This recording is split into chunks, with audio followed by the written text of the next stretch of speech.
یہ دیکھیں نا جی کہ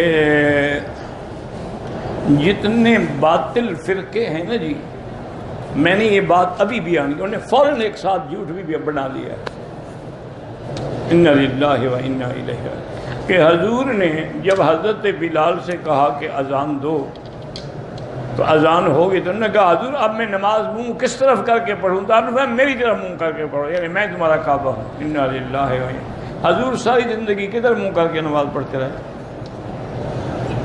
کس کعبے کی تمنا میں حضور اللہ سے مانگتے رہے؟ قد نرى تقلب وجهك في السماء فلنولينك قبلة ترضاها فول وجهك شطر المسجد الحرام۔ اللہ کا نبی تو کعبہ مانگ رہا ہے اور تم نبی کو کعبہ بنا رہے ہو۔ اور دوسری بات یہ ہے کہ تم کتنے بڑے جاہل ہو، بلال تو مؤذن ہے، نماز تو حضور نے پڑھانی تھی، اس نے کیوں کہا کہ میں کدھر منہ کروں؟ ایسا جھوٹ بناتے ہو، لکھتے ہو، تمہیں خدا سے خوف بھی نہیں آتا کہ قیامت میں اللہ کو کیا جواب دو گے؟ اور جھوٹ بھی اللہ کے نبی پر، یہ حدیث میں ہے، اور جو اللہ کے پیغمبر پہ جھوٹ بولے، حضور نے فرمایا فَلْيَتَبَوَّأْ مَقْعَدَهُ مِنَ النَّارِ، جہنم میں اپنا ٹھکانہ اپنے ہاتھوں سے بنا لے۔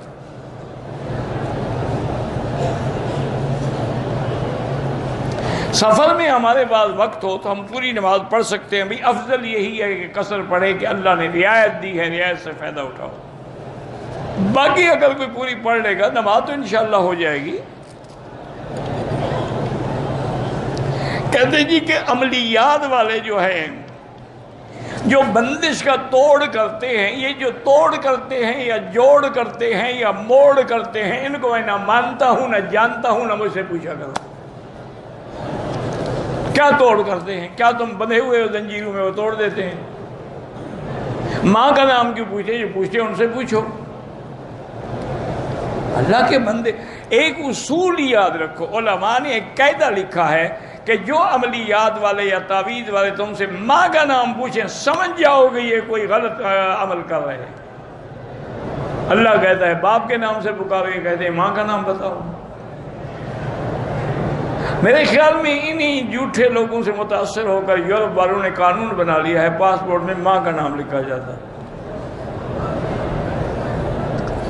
اچھا ویسے بھی وہاں لڑکا جو پیدا ہوئے، لڑکی پیدا اس کی ماں کا لکھا جاتا ہے، باپ کا نہیں لکھا ہے، کیوں؟ باپ کا تو پتہ ہی نہیں ہوتا نا کہ باپ کون ہے، کس کس کا نام پتہ ہے وہ، اس لیے ماں کا لکھ دیتے ہیں، جو ماں کا تو پتہ ہے نا۔ انا للہ و انا الیہ راجعون۔ میرا بھائی آئی سی یو میں ہے، اللہ شفا عطا فرمائے، دعا کریں۔ جتنے لوگ بھی بیمار ہیں، ہسپتالوں میں ہیں، گھروں میں ہیں، اللہ سب کی بیماریاں دور فرمائے۔ اور یہ ہمارا ایمان ہے کہ اللہ کے سوا کوئی شفا نہیں دے سکتا۔ لا شفاء الا شفاؤک، شفاؤک لا یغادر سقما۔ مجھے 12 سال سے مرگی کی بیماری ہے، اللہ شفا عطا فرمائے۔ بہرحال وہ میں نے کئی دفعہ بتایا ہے ایک عمل، لیس لہا من دون اللہ کاشفہ، یہ آیت پڑھ کے دم کریں انشاءاللہ۔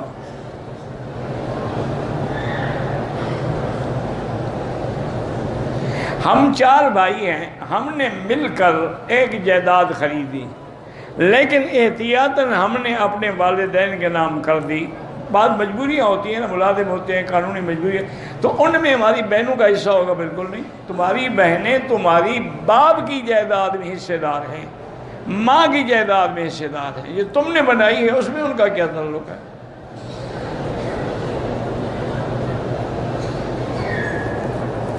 میرا نکاح ہو رہا ہو تو ہندو مسجد میں آ سکتے ہیں، تمہاری مرضی، تم اپنے نکاح میں لوگ مسلمانوں کو بلاتے ہیں، تم ہندوؤں کو بلاؤ گے۔ بہرحال ہندو گواہ نہ رکھنا ورنہ نکاح نہیں ہوگا۔ ویسے لڈو کھلانے کے لیے بلا لو، لیکن گواہ مسلمان ہوں۔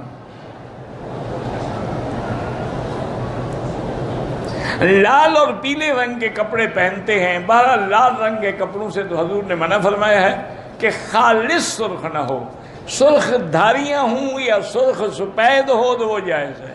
کیونکہ ایک حدیث میں ہے کہ حضور پاک کو صحابہ کہتے ہیں میں نے دیکھا علیہ حلتن حمرا، آپ پر ایک سرخ جوڑا تھا چادر، اور نیچے والی بھی اوپر والی بھی، تو علماء نے لکھا ہے کہ اس میں دھاریاں تھیں، وہ یمن سے منگوایا تھا۔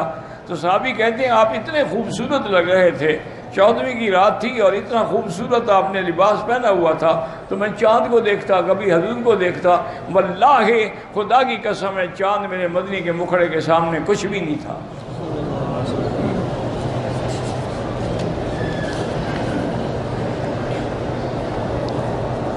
میرے ایک دوست ریاض میں کام کرتے ہیں کہ میں نے 2013 میں عمرہ کیا اور ٹک لگوائی، پھر کتنی عمرے کیے جن میں سر منڈوایا، بہرحال جو ہو گیا اللہ قبول فرمائے، آئندہ احتیاط کرو، ٹک نہ لگوایا کرو، پورا سر منڈوایا کرو۔ 2003 کا اب مسئلہ پوچھنے آیا ہے، ماشاءاللہ دیکھو کتنا جلدی آ گیا۔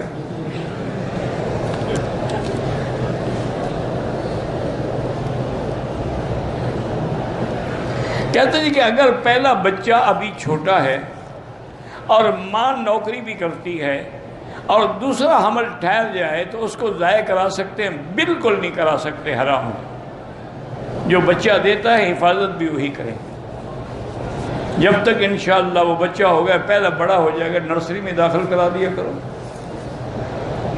وہ حفاظت کریں گے۔ نوکری کے بعد آیا، نرسری سے بچے کو لے آئے،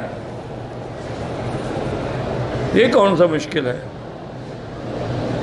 میری بیوی 6 ہفتوں کی حاملہ تھی، مکے سے مدینے گئے، واپسی پر مدینے سے مکہ آنے کے لیے میقات سے احرام باندھا تو میری بیوی کو شلوار پہ خون کے چند دھبے نظر آئے، بعد میں نہیں تھے، غسل کیا، احرام باندھا، عمرہ ادا کیا۔ جدہ ڈاکٹر کے پاس گیا، تو نے کہا کہ آپ کا حمل بھی بچہ صحیح نہیں ہے، ضائع کرو۔ بہرحال گزارش یہ ہے کہ عمرہ آپ کا ٹھیک ہو گیا۔ باقی بچے کا حمل ضائع کرنے کا مشورہ صرف ایک ڈاکٹر پہ بھروسہ نہ کریں، 2-4 مسلمان ڈاکٹروں کو دکھائیں، اگر سب کا یہی فیصلہ ہو تو پھر ٹھیک ہے۔ نہیں، تقلید کے بغیر تو گزارا ہی کوئی نہیں ہے، اس کے بغیر تو کوئی حل ہی کوئی نہیں ہے۔ تقلید کا معنی ہوتا ہے کسی کی بات کو بغیر دلیل کے ماننا۔ جو امام ابو حنیفہ کی بات تقلید نہیں کرتے، امام بخاری کی تو کرتے ہیں۔ بخاری شریف کہہ دے کہ یہ حدیث صحیح ہے تو بخاری کی تقلید ہو گئی۔ تقلید اور کیا ہوتی ہے؟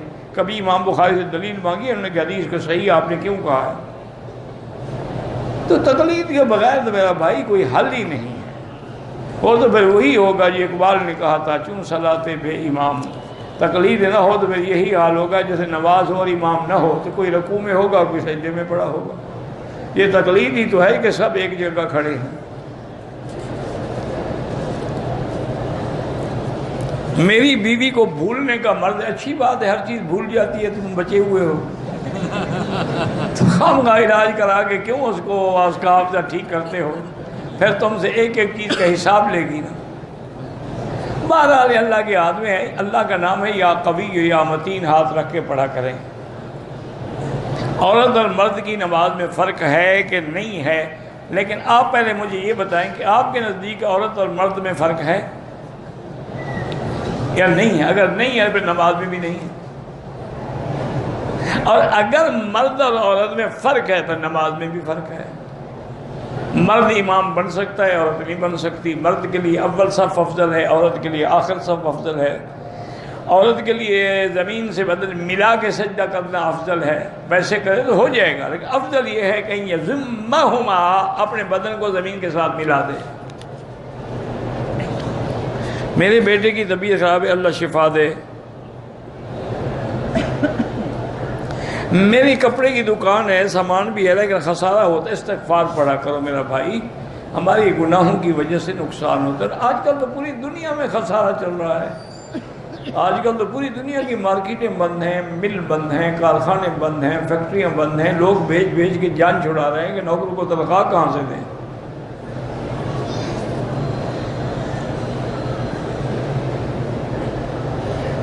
میں نے عمرہ کیا، بال کینچی سے کاٹا۔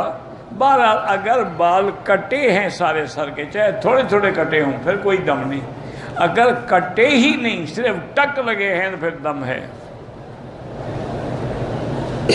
میرے بال جو ہیں وہ بہت گرتے ہیں، اس کے لیے علاج بتائیں، کسی حکیم کے پاس جائیں۔